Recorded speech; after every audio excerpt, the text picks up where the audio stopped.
Question, what is the order of random velocity of electrons. बच्चों, हमने पीछे order of drift velocity लिखा था। आज आपके लिए क्वेश्चन है कि what is the order of random velocity of electrons.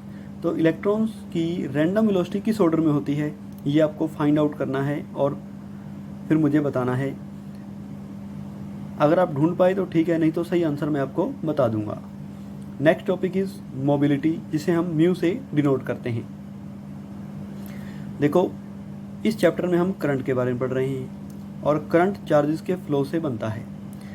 अगर चार्जेस इजीली फ्लो कर पाएंगे तो करंट ज़्यादा होगा, अगर चार्जेस फ्लो नहीं कर पाएंगे तो करंट कम होगा या नहीं होगा। तो सारा खेल यहाँ पर चार्जेस के फ्लो होने से है, चार्ज कैरियर के फ्लो होने से है।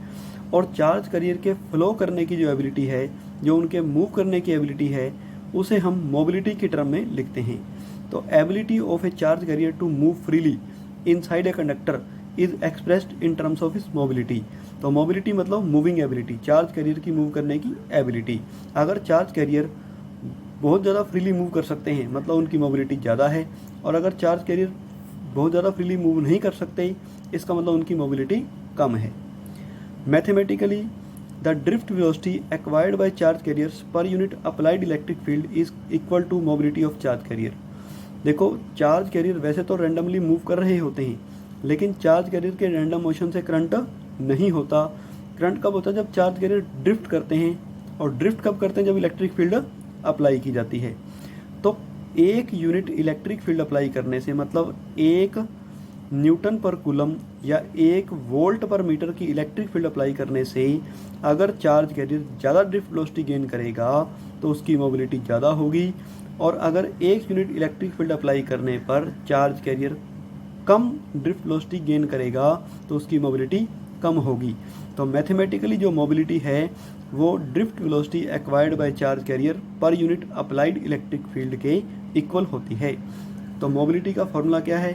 Drift velocity acquired by charge carrier divide by applied electric field strength, जिसे हम mu is equal to we D by e भी कह सकते हैं।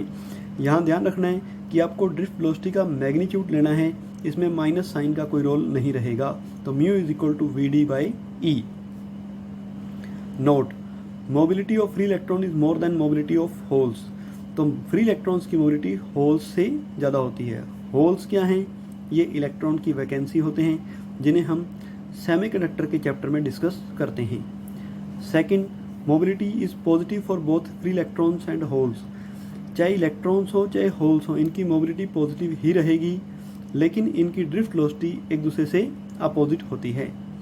Next, SI unit of mobility, CGS unit of mobility और डायमेंशनल फार्मूला ऑफ मोबिलिटी, ये आपके लिए होमवर्क हैं। ये बीच में मैंने फ्लैश साइन लगाया हुआ है, इसका मतलब एसआई यूनिट को भी 2 फॉर्म में लिख सकते हैं हम, और सीजीएस यूनिट को भी हम 2 फॉर्म्स में लिख सकते हैं। Next, right value of mobility of free electrons and holes in different materials. तो आपको फ्री इलेक्ट्रॉन्स और होल्स की मोबिलिटी की वैल्यू डिफरेंट मटेरियल्स में से के लिए लिखनी है। इसको, ये भी आपके लिए होमवर्क है। Thank you.